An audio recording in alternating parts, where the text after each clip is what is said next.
healthcare crisis, healthcare for all or healthcare for some. As the battle rages in Washington, is Detroit catching the fire? I'm Bankole Thompson, and welcome to Center Stage this week on WADL TV 38, Detroit's urban TV station. When we come right back after this break, we'll talk to someone who knows the issues, who actually has written a book on the uninsured, right here on Center Stage.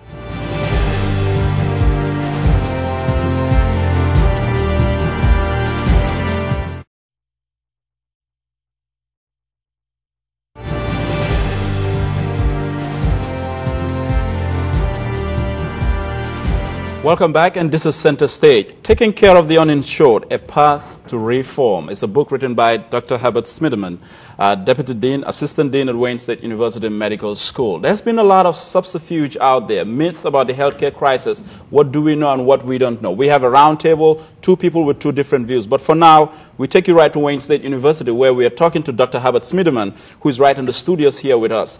This healthcare crisis, public option, single payer, what is going on? Well, I think the first issue is to look at where we currently are in the status quo, which is clearly unsustainable. We spend about 50% more on health care in this country than any European country, than Canada. We have 47 million people in the United States without health insurance. And we have about 18,000 people dying every year because of lack of health insurance. And the costs are going up 15 to 20% a year. And I don't know if you saw it in the newspaper last week on the front page. It talked about Blue Cross Blue Shield is going to raise its rates, its annual rates, by 22%.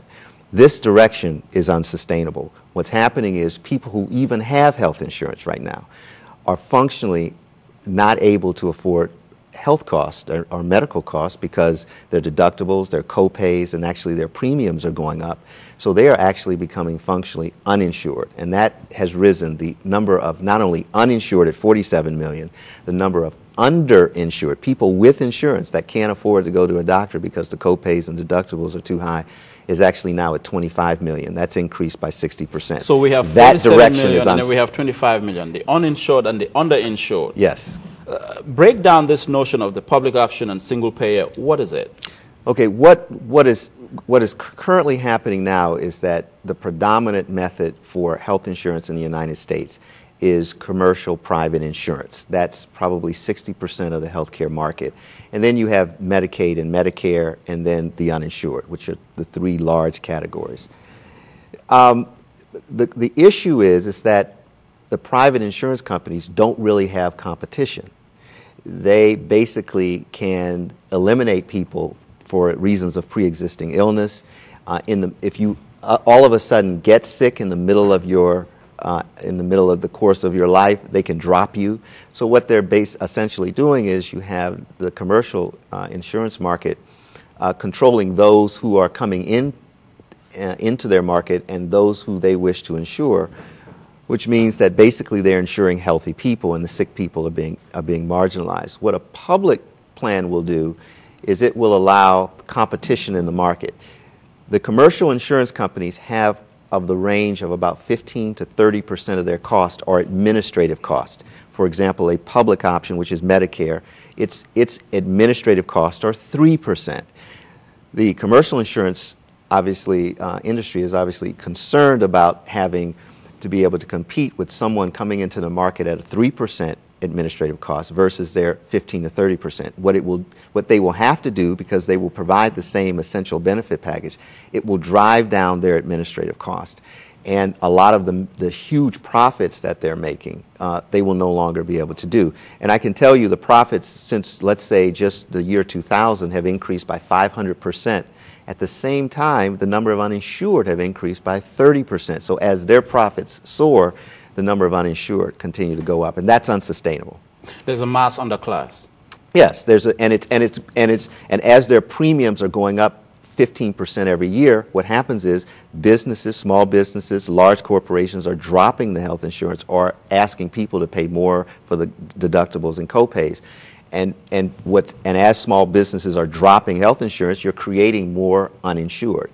That direction is unsustainable. I think what the administration is saying is, what we're going to do is, we're going to not change anything that's currently working. So if you have your Medicare and you like your Medicare, or you like your commercial insurance plan, you're going to keep it.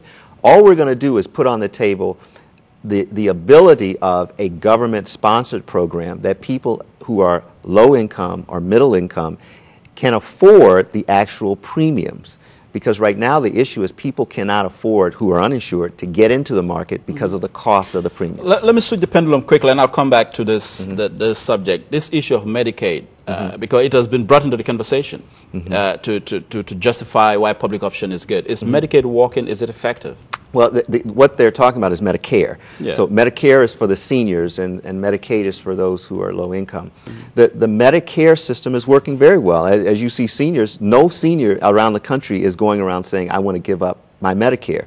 It's a quote-unquote social program you pay into. Everyone who turns 65 who's paid into it actually gets the coverage. It's not a socialist program as they say it, right? No, it is a socialized program, and it works very well. It's like the VA, which is a national health insurance program. Right. The VA system is a government-sponsored, government-controlled, government-employed entire system, and it works well. So and we have, for example, people are talking about, we have the post office, and we have FedEx, and we have UPS. FedEx and the post office is not putting out of business FedEx and UPS. All the administration is saying is, let's offer a plan that is sponsored by the government, that is affordable, low cost, that people who are approximately 400% poverty and below can get in. Not everybody can get in. You have to have a certain income level, that we allow you to get in because it's now affordable. That's the way we're going to also drive down the cost of care, because the commercial insurance, which is soaring profits and soaring costs, are going to have to, in order to compete, going to have to drop their costs. If public option is almost synonymous to Medicare, why has it been so? Why has it been demonized, as if it's the worst thing, the worst proposal that could ever happen? Well, you have to say that when you're talking about a public option that offers an affordable premium that is administrative cost of 3%, the commercial insurance companies are going, I don't want to compete with that. I want to basically... If this is free enterprise, though, where anybody can compete, there should be one to compete with it. Why not compete? If your product is quality, if your product is good, America is about choice. It's about competition. Right. But, if you're going to, if 72% of the country says, I believe that I want the public option, and 57% believe that it's going to actually reduce cost, the presidency is controlled by the Democrats, the House is controlled by the Democrats, the Senate is controlled by the Democrats. What else do you have to do other than to create fiction? And that's what's occurring. They're talking about it's going to cover non-citizens, the public option. It will not.